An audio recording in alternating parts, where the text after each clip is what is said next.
నమస్కారం. నా పేరు మహేశ్వరి.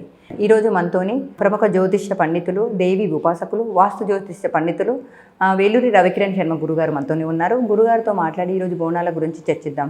గురుగారు, తెలంగాణలో బోనాల పండుగకు ప్రత్యేకమైన ప్రాధాన్యత ఉంది. దాని గురించి వివరించండి గురుగారు. బోనాల పండగ అంటేనే గ్రామ దేవతలకి ఉత్సవము అని అర్థం. అంటే ప్రతి సంవత్సరము కూడా బోనాల పండగ అనేది ఏమిటంటే ఆషాఢ మాసంలో వచ్చే 4 ఆదివారాలు కూడా విశేషముగా అమ్మవారికి ఉత్సవాలు చేస్తూ ఉంటారు. ఈ ఉత్సవంలో భాగంగానే బోనము అంటే అన్నము అని అర్థం. అంటే అమ్మవారికి శుక్రవారం ఇష్టం. మామూలుగా అయితే శుక్రవారానికి అధిపతి శుక్రుడు. తెల్లని వస్త్రము, తెల్లని ద్రవ్యము ఇష్టపడతాడు. కాబట్టి అటువంటి అమ్మవారికి తెల్లని అన్నాన్ని సమర్పించడం బోనము అంటారు.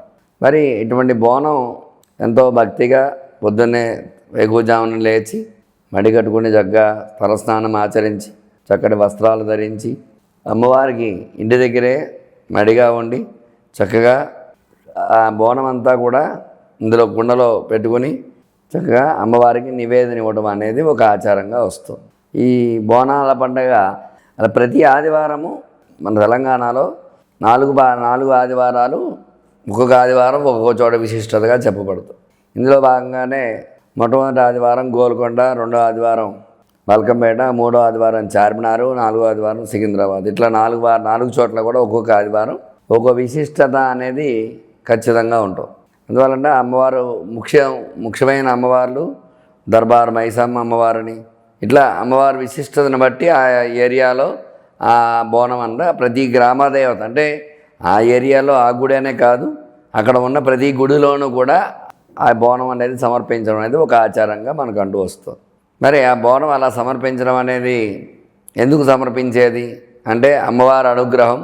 అంటే ఈ ఆషాఢ మాసంలో అమ్మవారికి ఇష్టమైన మాసం అని పేరు ఆషాఢ మాసం అంటే. మరి అమ్మవారికి ఇష్టమైన మాసంలో, అందులో గ్రామదేవతలకు ఇష్టమైన మాసంలో విశేషంగా ఈ బోనం సమర్పించడం ద్వారా వాళ్ళ కోరికలు ఏవైతే ఉంటాయో అవి నెరవేరటము, అట్లాగే వ్యాధులు అవి రాకుండా కాపాడటం. ఎందుకంటే వానాకాలం ప్రబలుతుంది.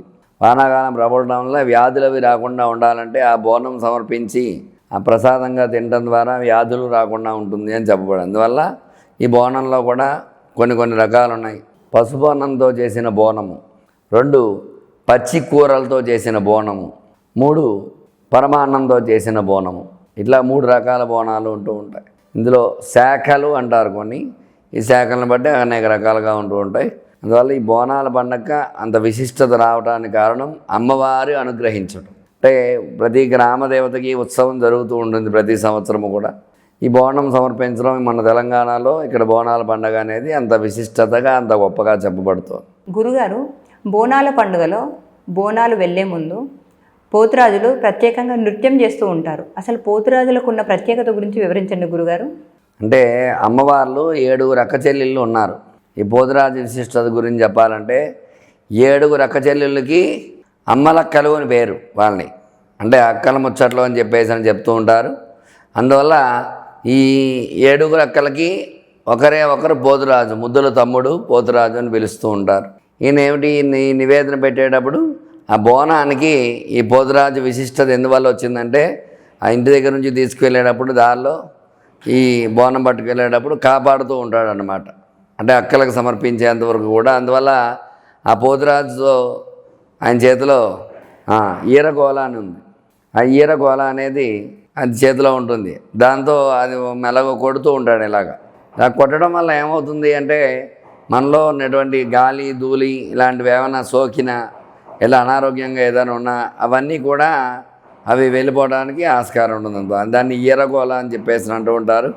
అది వీరంగం వేస్తూ ఉంటారు. ఈరంగం అంటే నేను నృత్యం చేసుకుంటూ ఆ అక్కలకి ఆ నైవేద్యం పట్టుకెళ్ళేటప్పుడు ఆనందంగా ఆ పోతురాజు వెళ్తూ ఉంటాడనమాట.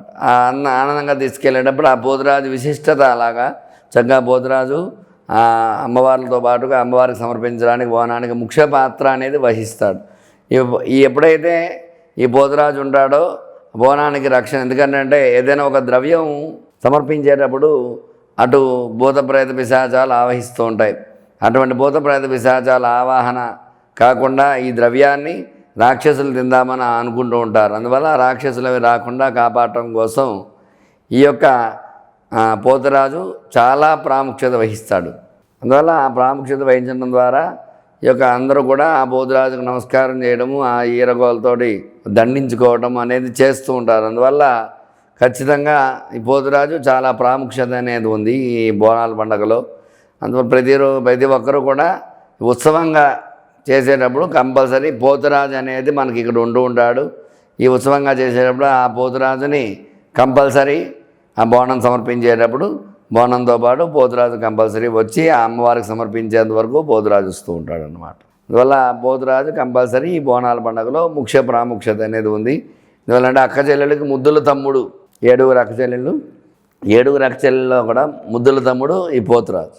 ఎప్పుడైతే ఆ పోతురాజు ఉంటాడో ఈ అక్కలకి సంరక్షణ అంటే అమ్మవారికి తమ్ముడు అనేసరికి ఏమిటి, ఈ అక్కలకు పెట్టే నైవేద్యాల దగ్గర నుంచి అన్నిటికీ సంరక్షణగా కాపాడుతూ ఉంటాడు. అందువల్ల అంత విశిష్టత అనేది ఈ యొక్క పోతురాజుకి వచ్చిందన్నమాట బోనాల పండుగలో. గురుగారు చాలా చక్కగా వివరించారు బోనాల గురించి. ధన్యవాదములు.